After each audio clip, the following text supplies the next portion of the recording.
Hello, Caleb here. I was listening to, hope you're doing well. God bless, love you. I was listening to AI music, which I think is pretty fascinating.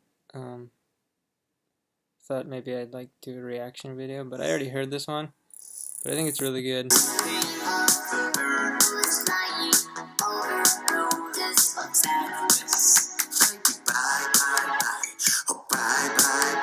Baby, summer's gone, it's gone for the both of us, and tears will always have wet eyes and dry but answered.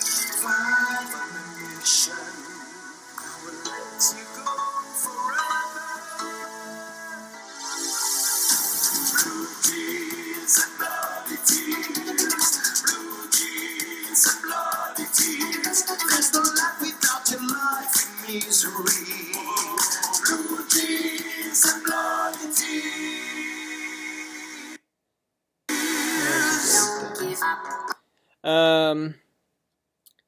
Yeah, I think that's like pretty fantastic for AI. This song was made for Eurovision, or it's most. So it was take. They compiled like all the best Eurovision songs, all of the winning. I think all the winning songs, or like a bunch of songs. It says here.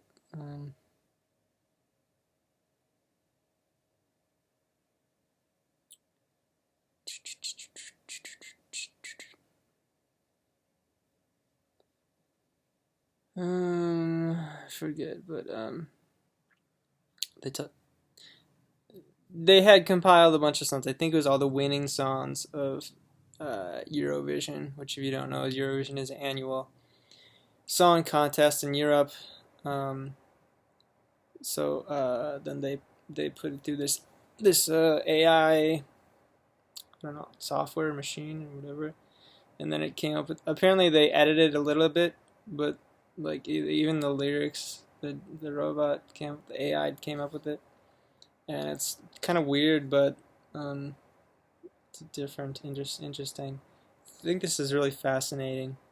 This sort of thing. I've seen like visual AI art too, and it's also just it's crazy. It's really cool. I feel like similar to when I experienced some things some from art in cultures that are very different, like in Japan.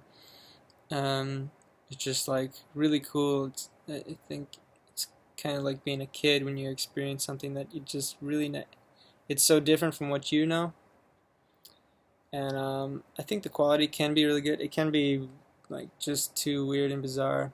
I've seen like AI storytellers and stuff like this, so um, just on the at the beginning of seeing what this technology can do, it's fascinating.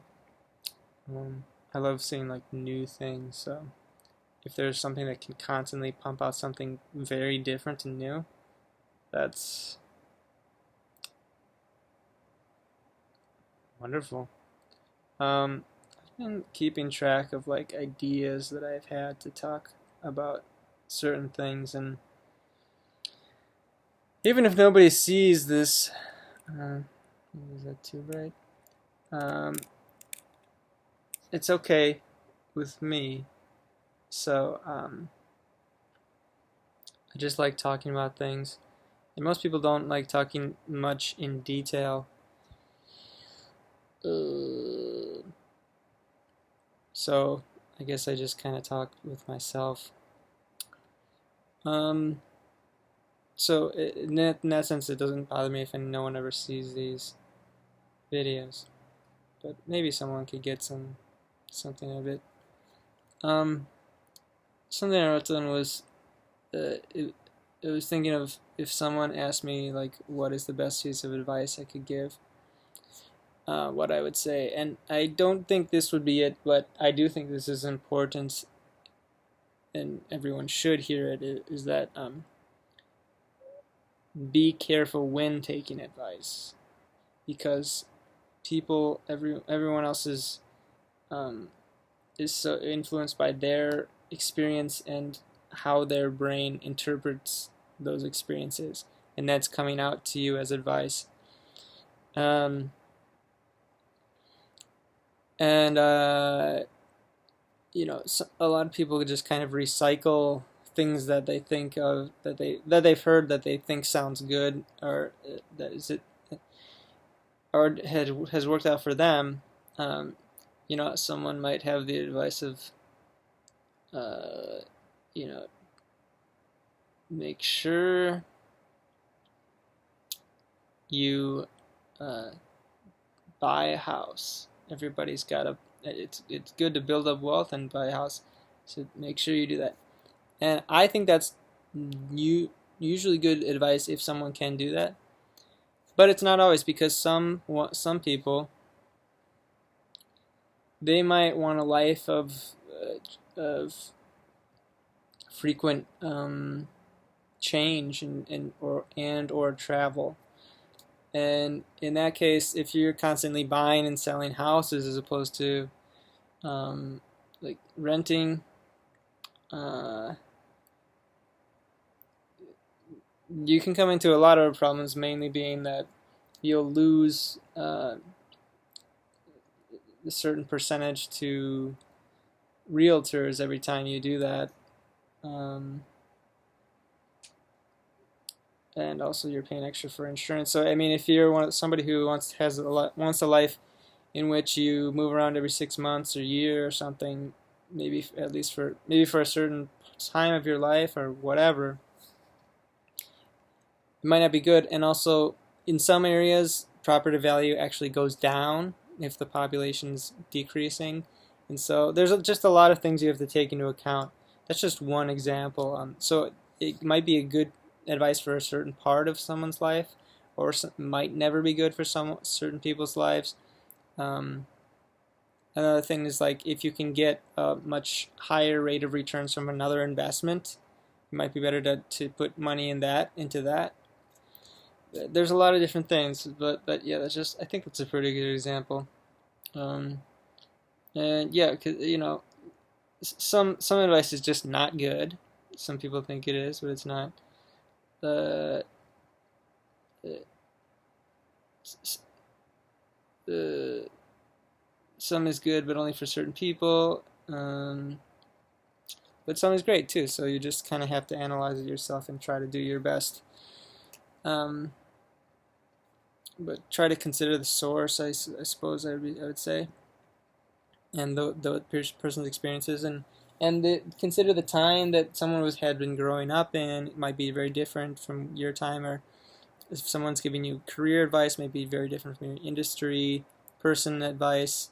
They might not know the situation that you're in very well. Their situation may be, and so on and so forth. I think you just have to, be careful, basically. Um, this is a bit different, but kind of in the lines of art. I started out talking about AI art, but I had talked previously about Norm Macdonald, and um, he had told these interesting stories where he says he has to be careful in watching. Just remember that people get mad when I don't wear a shirt making videos, but you don't have to watch it, I suppose. Um, so Norm Macdonald, he had told two stories about him getting very emotional over seemingly nothing, and not saying like getting. I tried to look this up, and oh, screen just went out. I tried to look this up, but I did not find anything other than people talking about like getting upset over small things, and that's not what I meant. I just meant like getting emotional over something that truly nothing, and also emotional just in more of a sentimental sense as opposed to anger. or freak out or something. But anyway, I digress. And Norm Macdonald said that he has to be careful in looking at art because he can get just like kind of burst into real strong emotional response. And I find I'm not like the not exactly the same, and I don't get as such a response, but I do.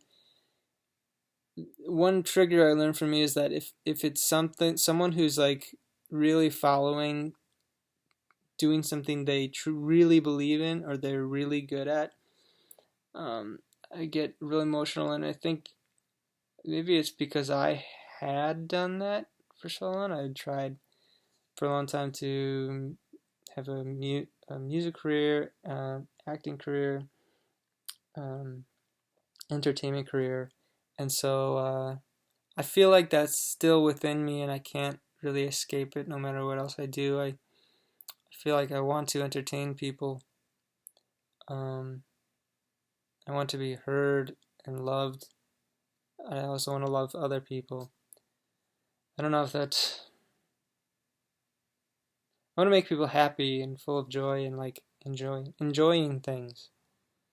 So I think that's what an entertainer does anyway. And I try to model. I actually have gotten some modeling works, which is great, and I've gotten some acting work. I've I have technically been paid to make music, so I guess I have had some success in all those, but I would like significant amount more to be able to make living from it would be amazing, and to really positively impact people's lives would be amazing. So maybe that's I guess it makes sense why I would have. The two examples I think are Stephen Wiltshire, who he is a savant, um, and if anyone doesn't know what a savant is, it's like someone who's incredibly gifted at something. And so Stephen Wiltshire, a lot of people have seen him, but he'll like fly over a city in a helicopter. Someone will take him, and just by looking at it, he'll remember every single detail and draw uh,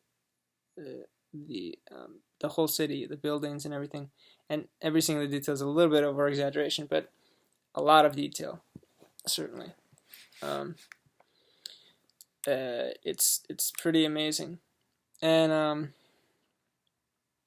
the other one is Morpheus from The Matrix, and he's just completely profound belief and total belief in Neo and being the one that he'll save people. And I suppose that also rings into like Christianity, and that I trust God and I'm believing things, and um, it can be really hard when things aren't working out. Um, may have been affected by that. The also like Joel Osteen, because he's really into that, into like believing and that you're gonna get what you want. I I have I try to not be angry about this, but I think the um I don't think is I think he's a little too focused on like earthly things, in my opinion. I say that with love, and I think he doesn't show enough a message of like kind of really putting work in and trying. Um, I have felt very much anger at him because I think he can, at least in my case, I felt steered in the wrong direction. But I realize also that I'm very different in how I think and how I do things, and I mean, at least that's how I think of myself. So maybe his message is really great for the majority of people, but not for me. And I have heard him talk about like doing work and stuff, but it just seems like so much less compared to just like believing in yourselves and believing in God and trusting that God's going to work things out, which is great again. But anyway, I believe it's great because I'm Christian. If you're not, I love you. Um, yeah, I wrote down something else to talk about for. But anyway, I guess I'll talk about this. Uh, I had been thinking about what each U.S. political faction thinks the limit of power should be for individuals and groups, and thinking about how to bridge that gap. And I think almost everyone truly would say that they don't want any single person or group to get more than a certain amount of power. Um, uh, I think if someone builds up a lot of wealth and power over their lifetime, that's okay. Um, but I think basically the giving down of um, the passing off of this power and wealth to other people or groups is the problem, because one can only do so much in a lifetime, but in a few lifetimes you can get an incredible amount of power and wealth built up. And if that group is very small, that power is very concentrated. Um, or if it's just a single person, that power is extremely concentrated. And so I think eliminating generational wealth would greatly assist in this.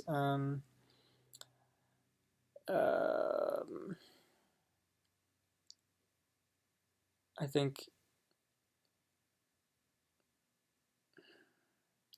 it can be difficult to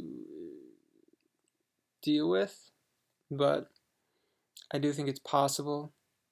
It's kind of interesting because it also, the way to deal with that, one way, the way I could think of most is a method that might lay the road for someone, for a sort of world dictator type, in that if all the countries in the world came together and said, okay, we're not going to allow wealth to be passed down, it has to be the wealth that someone accumulates has to be dispersed. It cannot be given to the children or relatives or anything. It cannot go to them. Um, and that it might be difficult to do that. You might have to do a lot of things, but I think it could be handled pretty well if, like, the top wealthiest people, anybody in like the 0.1% or 0.01%, were kind of, if you had people following exactly those people, like the really concentrated wealth, um, have a division just to look over those people, then it could be dealt with, because there's plenty of millionaires, and that's a lot of money, and I mean, people might think, oh, you're a millionaire because you just want them to deal with people wealthier than you. No, I don't. I have almost no money. So, but I'm saying, like, someone who has $1 million, $500,000, a couple $1 million, that's tons of money, but it's still nothing compared to like Jeff Bezos types.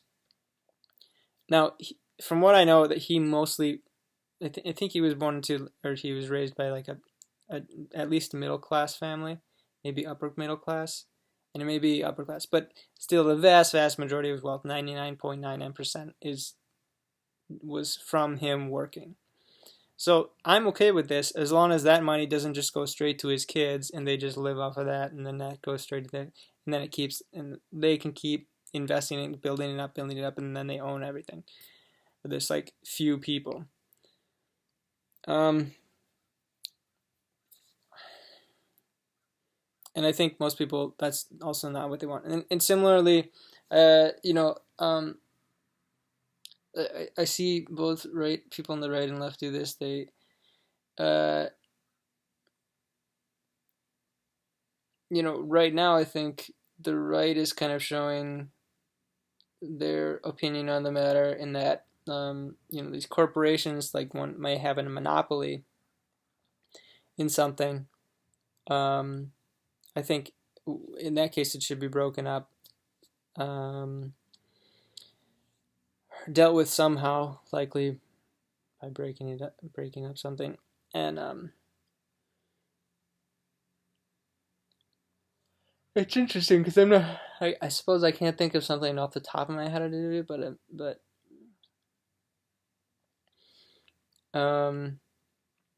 if something can't be broken up, if let's say let's take a YouTube possibly, then I think the government should allow the individual users of that monopoly a good amount of power, because otherwise the entity itself is essentially a dictator within that arena, um, or close to. So yeah, for these like social media websites, they can kick off whoever we want. In the same way, you know, if you look at like let's say right leaning companies, maybe oil barons or something. I don't think one company should be able to own all the oil. I don't think they should be able to own all uh, the land or whatever it is. Whatever, when there's an imbalance of power, I think it's not right. Particularly with the upper echelons of the power, like uh, if there's a big, I think it can happen in a lot of different ways. I think maybe it's possible for the middle class to have too much power, but I think it's much more difficult, and it's much more difficult for the masses to have too much power. I think it's much more easy for these sort of people who are really good at getting power and money, these small groups that are the best at it, at maintaining power. I think that naturally happens in with humans. So I think that is where the biggest thing has to be dealt with, and it could be really in any arena, any company, any individual person, any place. I just said a few examples. So yeah, I think everyone would agree with that.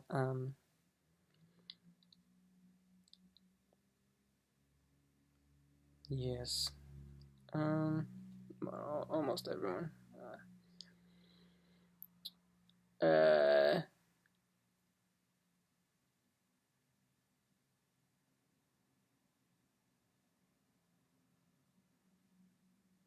I think I pretty much said what I wanted to.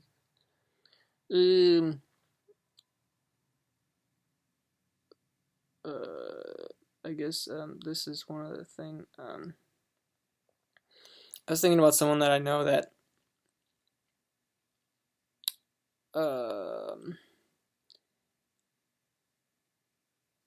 I like to give people the benefit of the doubt and give them a second chance and all these things, but it has come to a certain point with this person that it's very apparent that they're not going to get better. And I was thinking about it. It seems as though maybe they're not capable of getting better themselves, and also they're like pretty resistant to trying to get help from others, and so maybe they're kind of stuck into this place. And I was thinking about, is it anyone's duty to still maintain relationships with those type of people? I mean, it seems to me that everyone should have some relationships, but I don't know what to do in that sort of situation. I think it's pretty rare for no one to want to tolerate an individual, but if there was someone like that, um, maybe there is. I'm wondering if it's anyone's sort of duty to put up with them in to some degree as a friend. Um, so I wrote this down. For someone to get better, there has to be a will and a capacity. The less there is of one, the more there needs to be of the other. So if someone has a little bit, wants to try, and also they're a little bit, they know how to their mind process can get them to a better place, then there might be some hope. But if they have too little of either of those, it's not gonna, if they're really not very good at helping themselves and they also don't really want to help themselves, they might never help themselves.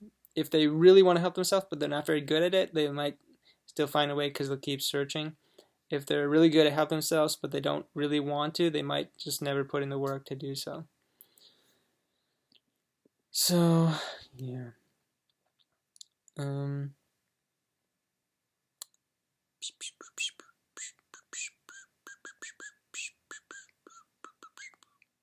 I wrote down something else.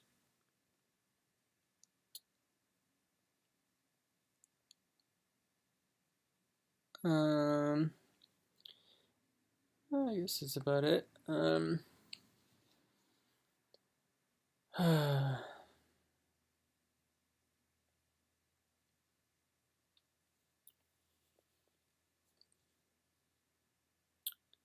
wanted to make this a half hour long, but I think it's a decent length.